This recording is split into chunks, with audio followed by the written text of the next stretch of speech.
This video presents a formula that connects the wave's propagation speed with the molecular collision speed. Air pressure is the macroscopic result of microscopic molecular collisions. Sound is produced by pressure differences in the air. A higher molecular density results in higher pressure, while a lower molecular density results in lower pressure.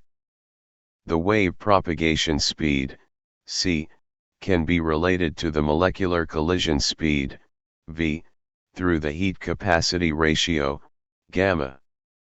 Maxwell derived a mechanical formula for the heat capacity ratio, gamma, as 3 alpha plus 2, divided by 3 alpha, where alpha is defined as the total kinetic energy, ET plus ER, divided by the translational kinetic energy, ET. In summary, the wave propagation speed, c, can be related to the molecular collision speed, v, through the heat capacity ratio, gamma.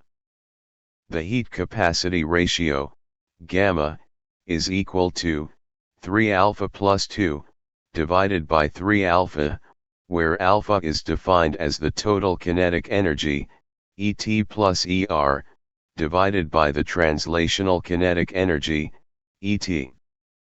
Thank you for watching.